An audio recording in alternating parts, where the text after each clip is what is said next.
bienvenue sur la cuisine de Philippe. Aujourd'hui, je vous propose la recette de la galette des rois pralinée.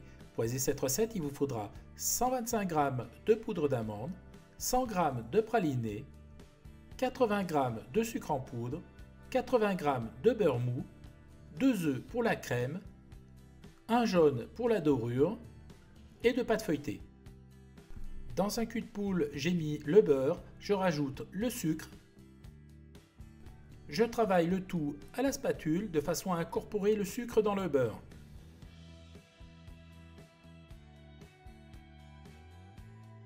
Quand le beurre est bien pommade, je rajoute le praliné, donc je le verse directement dans la préparation.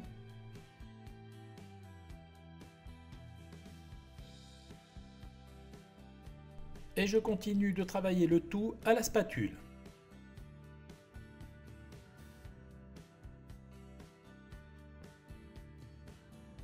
Lorsque la préparation est bien mélangée, je retire la spatule et je vais continuer au fouet.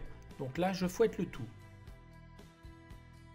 Lorsque la préparation est bien lisse, j'y rajoute les 2 œufs que je prends le soin de casser toujours dans un petit bol pour éviter d'avoir des coquilles. Et là, je fouette le tout énergiquement.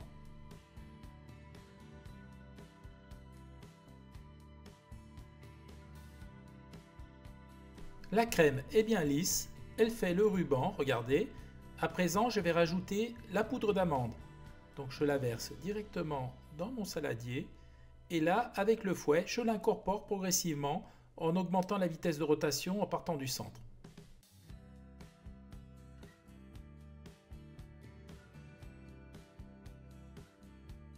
Ma crème au praliné est prête, je la réserve au frigo. J'ai déroulé une des pâtes sur mon plan de travail. À l'aide d'un pinceau et d'un peu d'eau, je vais humidifier le bord de la pâte. Ceci va permettre de souder les deux pâtes entre elles. Je verse la crème au centre de la pâte. Vous pouvez utiliser une poche à douille si vous le souhaitez.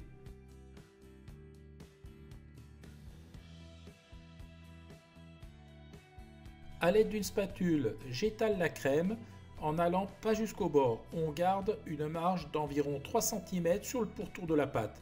Et là on étale, on essaye de faire une couche régulière.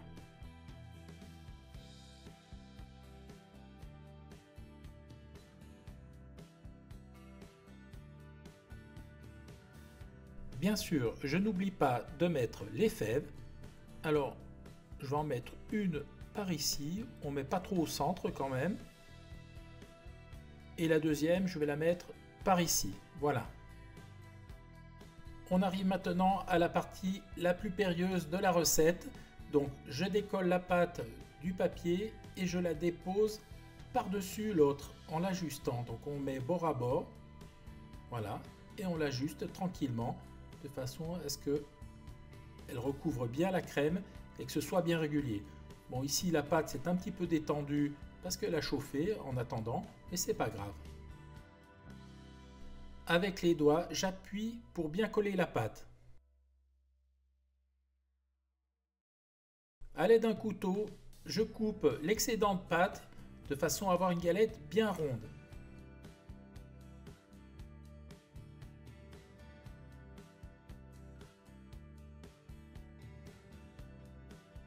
Maintenant, à l'aide du dos du couteau, je vais chiqueter la pâte. C'est-à-dire, je tiens mon couteau penché comme ça et je vais appuyer en maintenant avec le doigt la pâte. Ça va faire un joli dessin et ça permet de bien suturer le bord. À présent, on va passer à la décoration de la tarte. Alors, avec un couteau bien affûté, on va faire les dessins que l'on souhaite. Ici, je vais faire un quadrillage. Donc, je fais des bandes comme ceci, en appuyant pas trop. Je continue dans l'autre sens pour avoir de beaux losanges.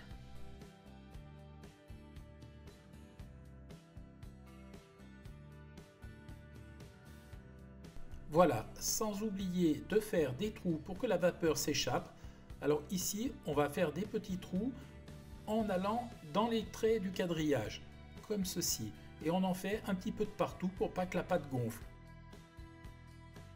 Pour terminer, j'ai pris un jaune d'œuf que j'ai délayé avec un peu d'eau. Maintenant, je vais appliquer la dorure. Alors, je prends un pinceau et je vais badigeonner régulièrement toute la surface de la galette. Et on y va, on est généreux, on en met bien de partout.